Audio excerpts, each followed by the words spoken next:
आज रात मैं आपसे पूछना चाहता हूँ कि क्या आप तैयार हैं मरने के लिए? क्या आपने कोई तैयारी की है अपनी मौत के दिन के लिए?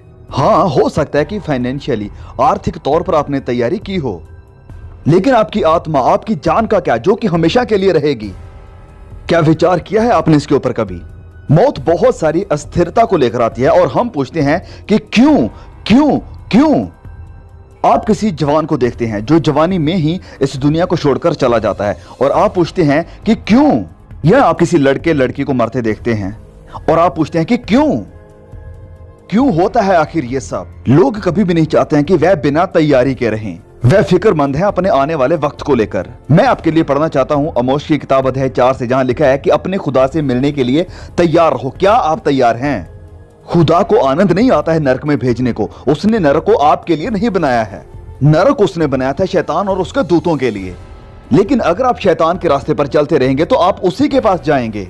खुदा कहता है कि आपको अपने गुनाहों से पश्चाताप करके उसे अपने दिल में बुलाना है। और अगर आप ऐसा नहीं करते हैं और लगातार सुनते रहते हैं शैतान की आवाज को, जो कहती है कि आपके पास अभी बहुत वक्त है, या वो कहता है कि ये सब सच्चाई नहीं है, जो भी वह आपके कानों में कह रहा है। और आज रात मैं आपसे ये कहना चाहता हूं कि आप इसे निश्चय कर सकते हैं कि आप तैयार हैं। और इसके लिए आपको क्या करना होगा? माताओं, पिताओं, सीनियर सिटीजन, या आप कोई जवान है, कोई लड़का है या लड़की है, हम नहीं जानते हैं कि कब और किस वक्त हम इस दुनिया से चले जाएंगे। अब सड़कों गलियों पर निकल आते हैं लेकिन नहीं जानते कब क्या होगा। क्या आप तैयार हैं? मुझे क्या करना होगा तैयार होने के लिए? सबसे पहले बाइबल कहते हैं कि आपको अपने गुनाहों से पश्चाताप करना होगा। आप कहेंगे कि वेल, ये पश्चाताप क्या है? पश्चाताप का मतलब है बदलना, अपने मन को बदलना, परमेश्वर के प्रति और अपने आप के प्रति, अपने आप को गुनहगार के रूप में देखना और परमेश्वर की पवित्रताई और उसकी धार्मिकता को देखना, मसीह की क्रूस की तरफ देखना कि वह तुम्हारे लिए मरा। और इसका मतलब जीवन में बदलाव भी है। आप अपनी आदतों को बदलेंगे। आज इस पल से आप खुदा से कहेंगे कि वह आपकी मदद करे। आप शायद ये ना कर सकें, आपके अंदर शायद वो ताकत ना हो, लेकिन अगर आप खुदा से कहेंगे कि आपकी हेल्प करे तो वह जरूर करेंगे। और फिर दूसरी बात, आपको विश्वास करना होगा। इस शब्द विश्वास का मतलब सिर्फ मन में विश्वास करना ही नहीं है, वरन इसका मतलब है अपने आप को पूरी तरह से मसीह के हाथों में दे देना कि वह आपका प्रभु और उद्धार करता है। और फिर तीसरी बात कि आप तैयार हैं उसके पीछे चलने के लिए और उसकी सेवा करने के लिए। क्या आप तैयार हैं, इच्छुक हैं ये करने के लिए? आप कहेंगे कि बिली, सालों पहले मैंने ये फैसला किया था। क्या सच में? क्या आपको संदेह है इसके बारे में? हमारी उम्मीद क्या है? मैं आपको बताना चाहता हूं, यह बहुत ही जरूरी है कि हमारे पास कोई उम्मीद हो। क्योंकि देखिए, आपके पास सिर्फ इस संसार की मुश्किलें ही नहीं है, वरन आपकी अपनी भी मुश्किलें हैं। अपनी पर्सनल जिंदगी में आपके पास अपने निजी प्रेशर्स हैं, आपके पास अपनी निजी नर्क है जिसमें आप अभी रह रहे हैं। आप इससे बाहर निकलने के लिए किसी रास्ते की तलाश में हैं। मैं इस बोझ से कैसे आजाद हूंगा जिसे मैं उठाए हुए हूं। हो सकता है आप किसी चीज में फेल हो चुके हैं, या किसी इंसान ने आपके दिल को तोड़ा है, या ये शायद कुछ और हो, अपने माँ बाप का दबाव, या ये कुछ भी हो सकता है, या आपके माँ बाप की नहीं बनती है जिसकी वजह से आप परेशान हैं और इसकी वजह से आप दबाव महसूस करते हैं। आप भाग जाना चाहते हैं, कहीं शिप जाना चाहते हैं, या कोई रास्ता चाहते हैं। आपने नशे का रास्ता अपनाने की कोशिश की, आपने शराब का रास्ता अपनाने की कोशिश की, लेकिन इसने भी आपकी हेल्प नहीं की। ये बहुत ही जरूरी है कि आप उम्मीद रखें, क्योंकि अगर आप उम्मीद को खो देते हैं तो आप खत्म हो जाते हैं। आप चाहे जवान हैं या बूढ़े हैं, जो काम ऑक्सीजन का है फेफड़ों के लिए, वही काम उम्मीद का है इंसान की जिंदगी के लिए। और इंसानियत निर्भर करती है, मैं विश्वास करता हूं, कि उसे उम्मीद की सप्लाई कितनी मिलती है। एक मशहूर कार्डियोलॉजिस्ट ने एक दिन लिखा, वह कहते हैं, उम्मीद ही वो दवाई है जिसे मैं ज्यादातर इस्तेमाल करता हूं। जब किसी इंसान को हार्ट अटैक आ जाता है तो मैं उसे उम्मीद देने की कोशिश करता हूं। और फिर इसके तुरंत बाद मेडिसिन के एक प्रोफेसर कहते हैं कि इस हालात में उम्मीद सबसे बड़ी दवाई है। आपकी उम्मीद क्या है? आप अपनी उम्मीद को किसके ऊपर लगाते हैं? हुकूमत के ऊपर? एजुकेशनल सिस्टम के ऊपर? किस पर है आपकी उम्मीद? क्रूस के ऊपर आपके लिए उम्मीद है। जब खुदा आपको माफ करते हैं तो वह क्रूस से कहते हैं कि मैं तुम्हें प्यार करता हूं, मैं तैयार हूं आपके सारे गुनाहों को माफ करने के लिए जो भी आपने अभी तक किए हैं। जिसका मतलब यह होगा कि जैसे आपने कभी कोई गुनाह किया ही नहीं है। मान लो मेरे खिलाफ कोई कुछ करता है, मैं कहता हूं ओके, मैं तुम्हें माफ करता हूं, तुम माफ किए जा चुके हो, लेकिन मैं फिर भी याद रख सकता हूं। लेकिन 10 साल बाद अगर मैं तुम्हें मिलूंगा तो मैं कहूंगा कि हां, मुझे याद है कि तूने मेरे साथ क्या किया था जब मैं कॉलेज में, यूनिवर्सिटी में था। मैंने तुम्हें माफ तो कर दिया था, लेकिन मैं कभी नहीं भूल सकता जो तुमने मेरे साथ किया था।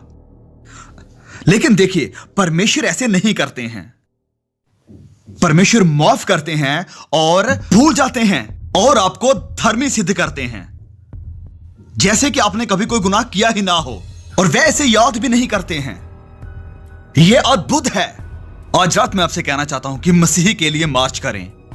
मैं आप सबसे कहता हूं कि मसीह के लिए आगे आइए और उसके झंडे के नीचे आ जाइए और कहिए कि मैं चाहता हूं कि वह मेरे गुनाहों को माफ करे। मैं चाहता हूं कि मैं ये जान लूं कि मैं स्वर्ग में जाऊंगा या मैं उस आने वाले न्याय से बच जाऊंगा।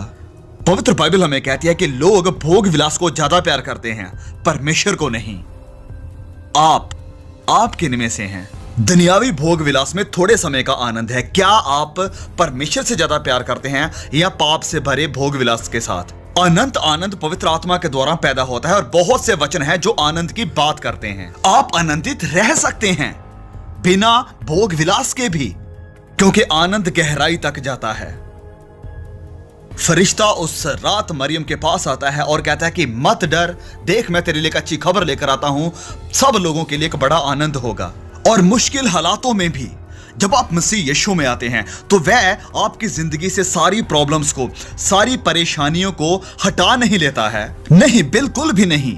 वह ये वायदा नहीं करता कि अगर आप बेरोजगार हैं तो कल ही आपको नौकरी मिल जाएगी अगर आप आज रात उसे एक्सेप्ट करते हैं तो। लेकिन वह वादा करता है कि वह आपको अनुग्रह देगा, ताकत देगा और आनंद देगा इस सब से होकर गुजरने के लिए।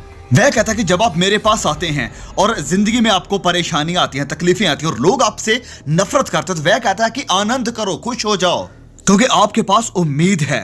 रेजरेक्शन आपका इंतजार कर रहा है। आपके पास हमेशा की जिंदगी है। आज रात अपनी जिंदगी यीशु के हाथों में दे दें। उसे आपकी जिंदगी को कंट्रोल करने दें। उसे अपनी जिंदगी का प्रभु बना लें। आपकी जिंदगी के हर एक क्षेत्र के ऊपर उसे हुकूमत करने दें। आपके दिमाग के ऊपर, आपके विचारों के ऊपर। आप क्या करेंगे, किसे फॉलो करेंगे, आपका फैसला आज रात क्या है?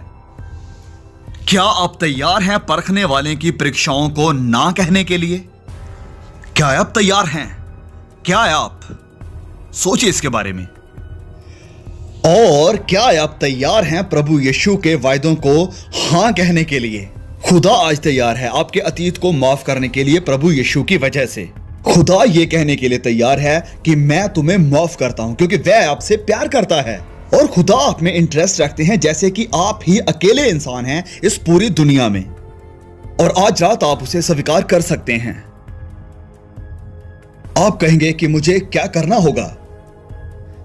सबसे पहले आपकी इच्छा होनी चाहिए आपके पापों से पश्चाताप करने की। और इस शब्द पश्चाताप का मतलब है बदलना, अपने विचारों को बदलना, अपनी जिंदगी जीने के तरीके को बदलना, कि मसीह आए और आपकी मदद करे बदलने के लिए। क्या आपकी इच्छा है ये करने की? आप अपने आप को नहीं बदल सकते हैं, लेकिन वह आपकी मदद करेगा बदलने के लिए। इसका मतलब ये नहीं कि आप परफेक्ट हो जाएंगे।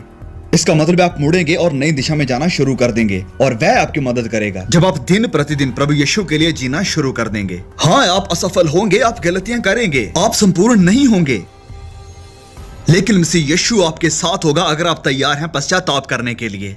आज रात आप परमेश्वर से कहिए कि मैंने पाप किया है, आई एम सो सॉरी, और मैं तैयार हूं बदलने के लिए। और फिर दूसरी बात, आप विश्वास के साथ उसे अपनी जिंदगी में स्वीकार करें। आप एक छोटे बच्चे की तरह आइए, कहिए कि प्रभु मैं सब कुछ नहीं समझता हूं, लेकिन मैं विश्वास के साथ आज की रात तुम्हें अपने दिल में स्वीकार करता हूं। हर व्यक्ति को यह फैसला करना पड़ता है जो कोई भी इस पृथ्वी पर आता है। ये या तो संसार और इसकी अभिलाषाएं हैं, संसार के ईश्वर, और या फिर मसीही। आपके लिए इनमें से कौन है?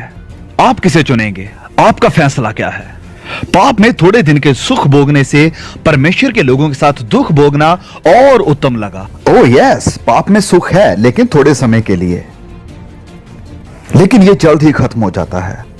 फिर अफसोस होता है और आप फिर कुछ नहीं कर सकते हैं। यह वहीं रहेगा।